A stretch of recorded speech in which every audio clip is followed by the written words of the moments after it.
Breaking చూస్తున్నాం. కాపు నేత ముద్రగడ పద్మనాభం వైసీపీలో చూడడం దాదాపుగా ఖాయమైపోయింది. కాసేపట్లో YCP regional coordinator MP Mithun Reddy Mudragada నివాసానికి వెళ్లనున్నారు. జిల్లాలోని వైసీపీ కీలక నేతలతో కలిసి కిర్లంపూడికి వెళ్లనున్నారు.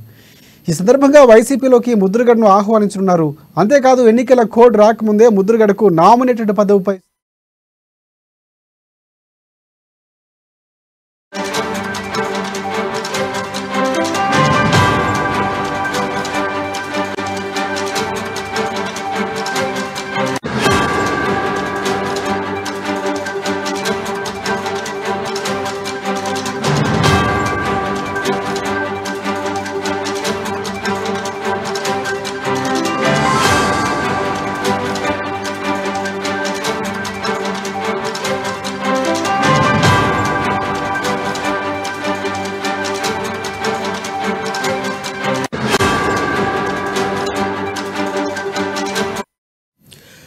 బ్రేకింగ్ చూస్తున్నాం. కాపు నేత ముద్రగడ పద్మనాభం వైసీపీలో చేరడం దాదాపు ఖాయమైపోయింది.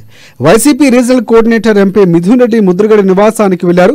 జిల్లాలోని వైసీపీ కీలక నేతలతో కలిసి కిర్లంపూడికి వెళ్లారు. వైసీపీలోకి ముద్రగడను ఆహ్వానించారు. అంతేకాదు ఎన్నికల కోడ్ రాకముందే ముద్రగడకు నామినేటెడ్ పదవిపై సీఎం జగన్ హామీ ఇచ్చారు. ఈ విషయాన్ని ముద్రగడకు మిథున్ రెడ్డి స్వయంగా వివరించనున్నారు. ఎన్నికలు ముగిసిన వెంటనే ముద్రగడకు కీలక పదవిని ఇస్తారని తెలుస్తోంది. ఈ నెల 12న వైసీపీలో ముద్రగడ చేరుతారని ఆయన అనుచరులు చెబుతున్నారు. ఇదే అంశానికి సంబంధించి పూర్తి అప్డేట్స్ అందించేందుకు మా ప్రతినిధి నందిని మనకి లైవ్ లో సిద్ధంగా ఉన్నారు. నందిని, చెప్పండి.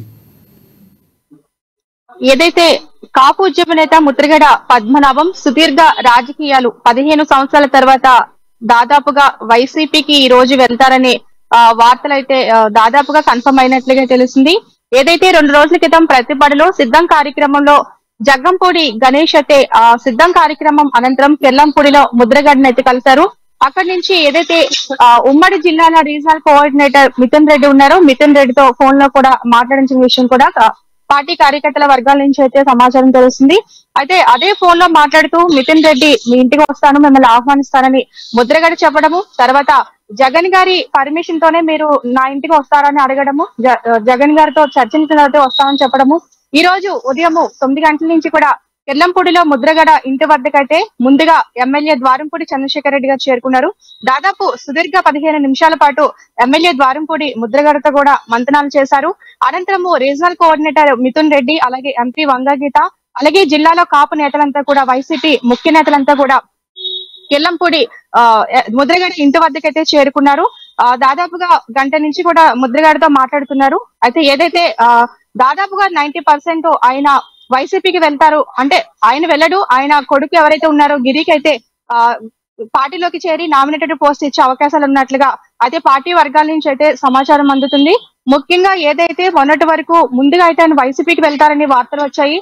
అనంతరము ఏది కూడా వైసీపీ నుంచి ఎటువంటి సమాచారం రావట్లేదని ఆయన వెనుదిరగడము, అనంతరము జనసేనకి లెటర్ రాయడము, జనసేన నేత పవన్ కళ్యాణ్ తానే స్వయంగా కిర్లంపూడి వచ్చి ముద్రగడ్ని మాట్లాడతాను, ముద్రగడ్ని పార్టీలో చేర్చుకుంటారని చెప్పడము. అయితే దానికి ఎటువంటి కూడా అంగీకారం లేకపోవడంతో ఆయన ఇటీవల కాలంలో కూడా ఒక ఘాటుగా అయితే పవన్ కళ్యాణ్ కి లేఖ కూడా రాశారు.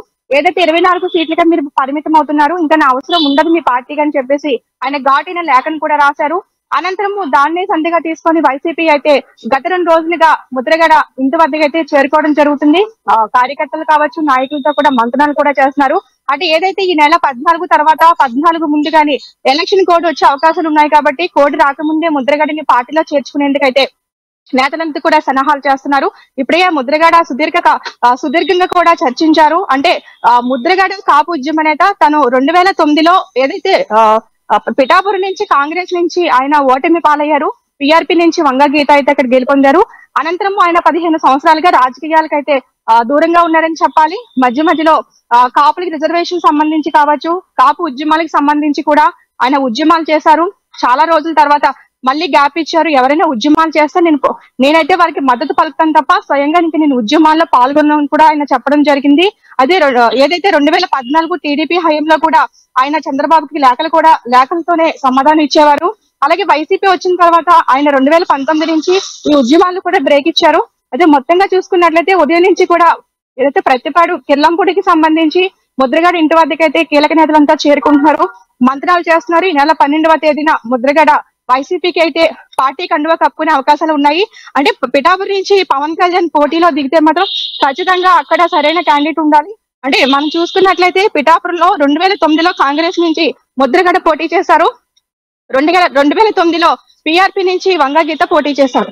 అక్కడ వంగా గీత మెజారిటీ సాధించి ఆమె గెలుపొందింది. అంటే ఇప్పుడు పవన్ కళ్యాణ్ గారు ఒకవేళ పిఠాపురం నుంచి పోటీ చేస్తే ముద్రగడ సరైన క్యాండిడేట్. ముద్రగడ అయితే అక్కడ బాగుంటుందని చెప్పేసి అంటే నేతలంతా కూడా చర్చిస్తున్నారు. కానీ అక్కడ అయితే అవకాశాలు మాత్రం చాలా తక్కువ ఉంటాయని చెప్తున్నారు. అంటే ముద్రగడ పార్టీకి వస్తే ఈ 7 నియోజకవర్గాల ప్రభావం ఏ విధంగా ఉంటుంది? అందుకే ప్రధానంగా చూసుకుంటే ఆంధ్రప్రదేశ్ రాజకీయాలకు సంబంధించి ఇక్కడ కీలకంగా పొత్తుకు సంబంధించి భేటీ కుదరకపోవడం వల్లే ముద్రగడ ఒక పార్టీ మారే అవకాశం ఉంది అనుకోవచ్చు. అలాగే ఎందుకంటే ముందు నుంచి కూడా వైసీపీకి అనుకూలంగా ఉన్నారన్న విమర్శ కూడా ఆయన మీద ఉన్నటువంటి పరిస్థితి. ముందు నుంచి కూడా ముద్రగడ పద్మనాభం జగన్మోహన్ రెడ్డి అధికారంలోకి వచ్చినా కూడా పూర్తి స్థాయిలో ఎప్పుడు కూడా బీసీల గురించి కానీ లేకపోతే ఉన్నటువంటి ఏదైతే సామాజిక వర్గం కాపుకు సంబంధించి మాట్లాడినటువంటి పరిస్థితి లేదు. ఆయన అనుకూలంగా ఉంటారని విమర్శ ఉన్నటువంటి పరిస్థితి. అదే మారినటువంటి పరిస్థితుల్లో పవన్ కళ్యాణ్తో భేటీ ఉండబోతుంది. ఆయన వైసీపీకి సంబంధించి పూర్తి స్థాయిలో ప్రత్యర్థిగా మారబోతున్నారు. టీడీపీ జనసేన కూటమిలో చేరబోతున్నారు. పూర్తిగా టీడీపీకి సపోర్ట్ లేకపోయినా జనసేనకు సంబంధించి ఆయన ఉండబోతున్నారని వార్తలు వచ్చాయి. పూర్తిగా ఈ పరిస్థితులు మారడానికి పవన్ కళ్యాణ్ పూర్తి స్థాయిలో వ్యూహాత్మకంగా వెళ్ళకపోవడం, కాపు ఓట్లను చీల్చే ప్రయత్నం చేయడం, సో ఇది నచ్చకే ఆయన పార్టీ మారబోతున్నారు అనుకోవచ్చా? ఎస్, ఖచ్చితంగా. ఏదైతే 2014 నుంచి 2019 వరకు టీడీపీ ప్రభుత్వంలో ముద్రగడ అనేక ఉద్యమాలు చేశారు.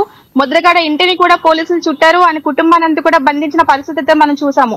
2019 వైసీపీ ఎప్పుడైతే రాష్ట్రంలో అధికారం చేపట్టిందో అప్పటి నుంచి కూడా ఈ రోజు వరకు కూడా కేవలం కోడి పందాలకు గాని కాపుల విషయంలో కావచ్చు, ఇవన్నీ కూడా ఆయన లేఖలు మాత్రమే సంధించేవారు. జగన్మోహన్ రెడ్డికి ఎప్పుడు కూడా వ్యతిరేకంగా కాపుల కోసం గానీ బీసీల కోసం గానీ వ్యతిరేకంగా పోరాటం చేసిన అవకాశం ఎప్పుడు కూడా కనిపించలేదు.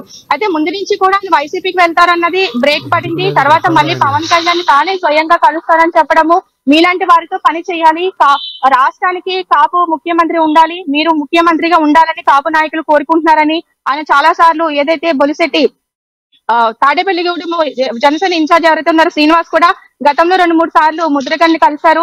పవన్ కళ్యాణ్ ఇచ్చిన లేఖను ఈయనకు అందించడము, ఈయన రాసిచ్చిన లేఖను పవన్ కళ్యాణ్ కి అందించడం కూడా జరిగింది. లాస్ట్ మూమెంట్ లో రేపు తెల్లైతే పవన్ కళ్యాణ్ చేతుల మీదుగా కండువా కప్పుకుంటారని వార్తలు కూడా చూసాము. అయితే మొత్తానికి ఏదైతే ఈ మొదటి జాబితా ఉమ్మడి జాబితాలో ప్రకటించిన సీట్లకు సంబంధించి జనసేన 5 సీట్లు మాత్రమే ప్రకటించింది. 5 సీట్లలో కూడా ఎక్కడా కూడా ముద్రగడ ప్రస్తావన కూడా లేదు. అంటే మొత్తానికి ఆయన 24 సీట్లకి పరిమితం అయ్యారు. ఇంకా నా అవసరం కూడా మీకు ఉండదని చెప్పడము, దాని తర్వాత వైసీపీ నేతలు కలవడము, అంటే ఇంకా ఎటు తేల్చుకునే పరిస్థితుల్లో వైసీపీకి వెళ్తారని తెలుస్తుంది. అంటే ఖచ్చితంగా కాకినాడ జిల్లాకి సంబంధించి ముద్రగడ అంటే ఉమ్మడి జిల్లాలో కూడా ముద్రగడ మాత్రం వైసీపీకి వస్తే ఆ ప్రభావం కాపు ఓట్ల మీద ఉంటుంది. కాబట్టి ముద్రగడ్ని తీసుకోవడం కూడా వైసీపీ ముందుకు వస్తుందని చెప్పాలి. ఇప్పటికే మిథున్ రెడ్డి వీళ్ళంతా కూడా చర్చిస్తున్నారు. అనంతరం సీఎం జగన్మోహన్ రెడ్డి కూడా ఫోన్ లో మాట్లాడిన తర్వాత ఈ నెల 12 లోపే ఆయన పార్టీలో కూడా చేరే అవకాశాలు అయితే ఉంటుంది. ఏదైతే 2009 ముందు 2004లో ఆయన ప్రతిపాడులో కూడా ఓటమి చెందారు. అప్పటి నుంచి కూడా ఇంకా ప్రతిపాడులో ఎట్టి పరిస్థితుల్లో నేనైతే అక్కడి నుంచి కూడా నిలబడినని ఆయన ఖచ్చితంగా చెప్పేశారు. అందుకు పిఠాపురం సీట్ అయితే ఆశించారు. కానీ 7 నియోజకవర్గాలు 5 సంవత్సరాలు కూడా ఇన్ఛార్జ్లు కావచ్చు, సిట్టింగ్ ఎమ్మెల్యేలు కావచ్చు, చాలా hard work. Right, thanks for updates Nandini.